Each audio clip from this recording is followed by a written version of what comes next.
Presiden Prabowo Subianto meminta perampingan anak dan cucu perusahaan BUMN, termasuk Pertamina dan PLN.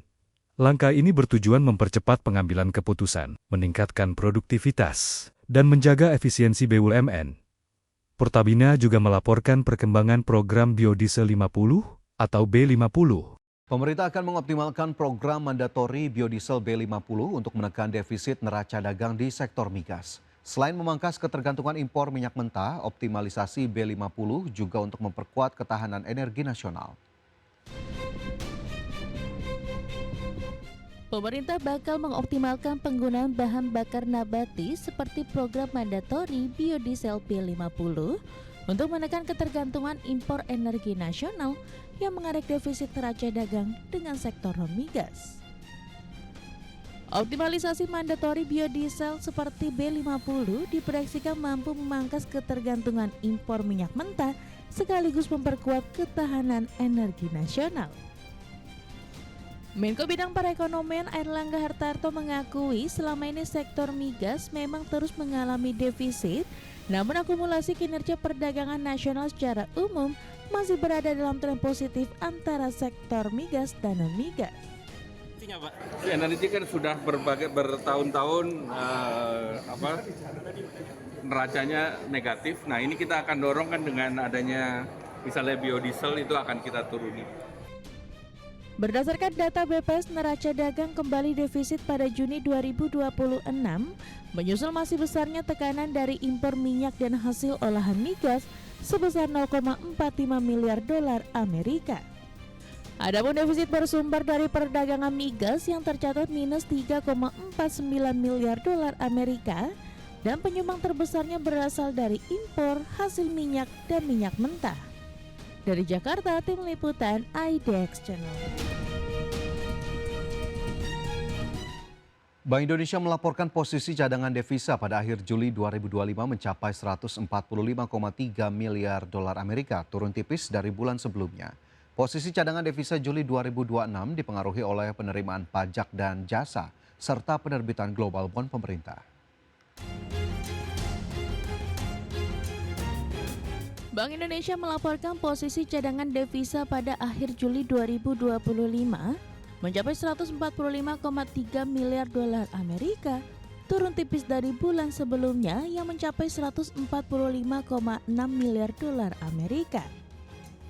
Posisi cadangan devisa Juli 2026 ini dipengaruhi oleh penerimaan pajak dan jasa, serta penerbitan global bond pemerintah di tengah pembayaran utang luar negeri pemerintah dan kebijakan stabilisasi nilai tukar rupiah sebagai respon terhadap ketidakpastian pasar keuangan global yang kembali meningkat.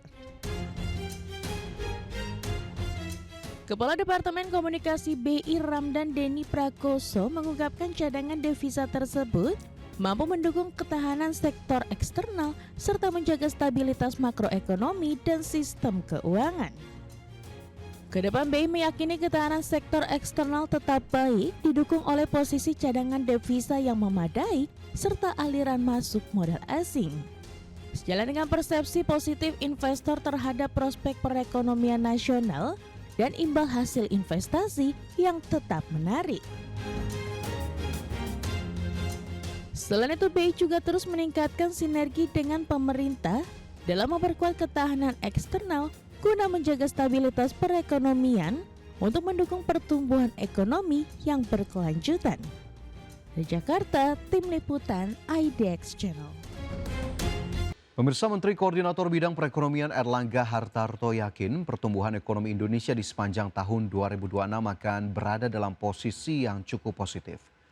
Menko Airlangga mengungkapkan bahwa sepanjang semester 1 yakni periode Januari hingga Juni 2026, perekonomian Indonesia tercatat tumbuh sebesar 5,45%. Pertumbuhan ini dinilai menjadi pertumbuhan ekonomi yang paling top di antara negara ASEAN. Capaian pertumbuhan ekonomi ini berhasil menjaga pertumbuhan ekonomi di atas 5% selama 5 tahun berturut-turut. Selain itu, Airlangga juga mengungkapkan pertumbuhan ekonomi di semester 1 yang positif tersebut berdampak terhadap tingkat kemiskinan yang terus menurun, lapangan kerja semakin bertambah, investasi tetap tumbuh, serta kepercayaan dunia terhadap Indonesia terus menguat. Sepanjang satu semester ini kita tumbuh sebesar 5,45%. Dan tumbuh ini kita menjaga terhadap dijaganya 7 tahun pertumbuhan di atas 5%. Sehingga dengan pertumbuhan 5,45% sepanjang satu semester ini, juga di antara negara lain termasuk di ASEAN, itu salah satu yang top. Kita kemarin lihat Thailand, bukan cuma Thailand, Vietnam yang sedikit di atas kita di. Pertumbuhan ekonomi pada kuartal 2 2026 sebesar 5,29% masih menyisakan persoalan ketimpangan dan dinilai lebih banyak dinikmati orang kaya. Ekonom Indef menilai perbaikan kualitas pertumbuhan ekonomi perlu dimulai dari penguatan daya beli masyarakat secara organik, bukan hanya melalui stimulus jangka pendek. Pertumbuhan ekonomi pada kuartal 2 2026 tercatat sebesar 5,29%. Meski demikian, kualitas pertumbuhan ekonomi Indonesia dinilai masih menyisakan persoalan ketimpangan. Menurut Direktur Big Data Indef Eko Listianto, saat ini manfaat pertumbuhan dinilai lebih banyak dinikmati kelompok masyarakat berpendapatan atas. Hal tersebut tercermin dari meningkatnya rasio ketimpangan atau Gini rasio pada Maret 2026 yang meningkat dari 0,363 pada September 2026 menjadi 0,368 pada Maret 2026. Eko menilai kenaikan ketimpangan di tengah pertumbuhan ekonomi menjadi pekerjaan rumah bagi pemerintah. Sebab pertumbuhan yang lebih tinggi semestinya juga diikuti pemerataan manfaat bagi seluruh lapisan masyarakat.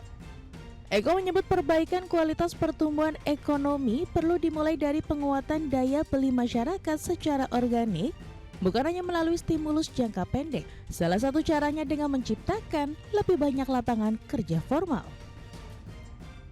Kalau kita lihat juga manfaat dari pertumbuhan ekonomi, kalau kita lihat dari Gini rasionya, itu juga semakin mengarah ke masyarakat lapisan atas ya. Kita lihat terdapat ini ya, Gini rasio yang secara rata-rata itu sedikit meningkat ya, 0,363 menjadi 0,368 ya.